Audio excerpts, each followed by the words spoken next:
Kana hin oolanii.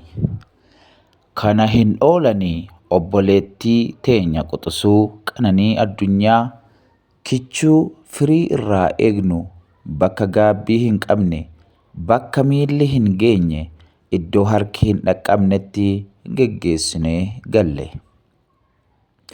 Haadhaa fi abbaa ishee akkasumas obboleessa kiyya Andu'aalem Gosaa fi maatii isaa qofa miti kan gadde.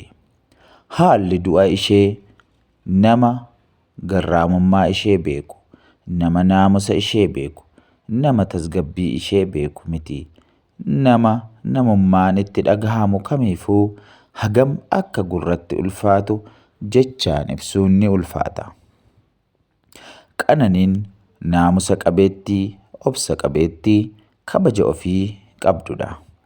Ishee jechuun waggaa tokko dura olola meeqa miidiyaa hawaasaa kana irratti duulamee ture. Maqaa isheen hin qabneen laatamee fi qormaata umurii isheetiin olii keessummeessitee guyyaa tokko maaf natti duultan, maaf na cabsitan jettee hin dubbanne.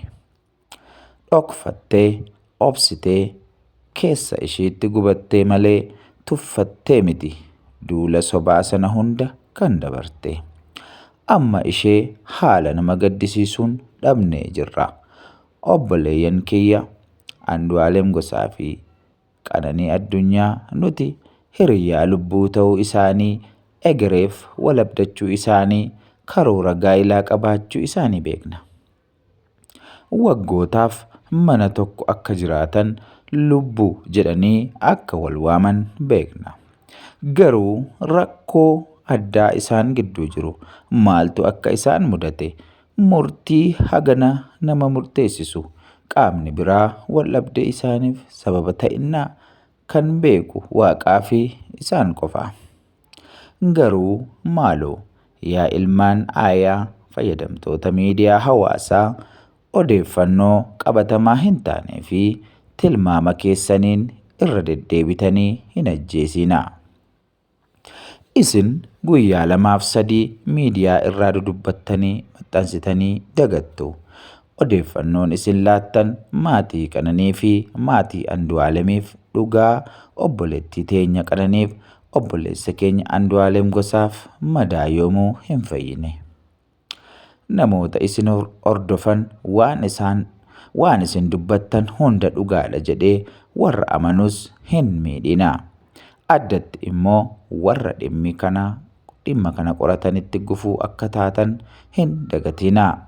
Kanaaf yoo ishiif isaaf maatii gamlachuufuu xiqquma illee ni dhimmamtu ta'e, hamma firiin qorannoo ifa ta'utti of qusadhaan dhaamsa obbolummaa kooti.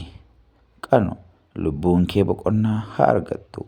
Obboleessa koo Andu'aalem Gosaa, maatii, firoottanii fi hiriyoota kee maraaf jajjabinan hawwa. Kun oduu baay'ee nama gaddisiisu, baay'ee namatti dhaga'amu. Egaan akkuma beekamu Qananii Addunyaa guyyaa kaleessaa addunyaa kanarraa du'aan kan boqotte yeroo ammaa awwaalchi ishee raawwatamee jira. Lubbuu isheef Qananiin nagaan haa ta'uuf jenna. Yeroo gaarii qabaadhaa.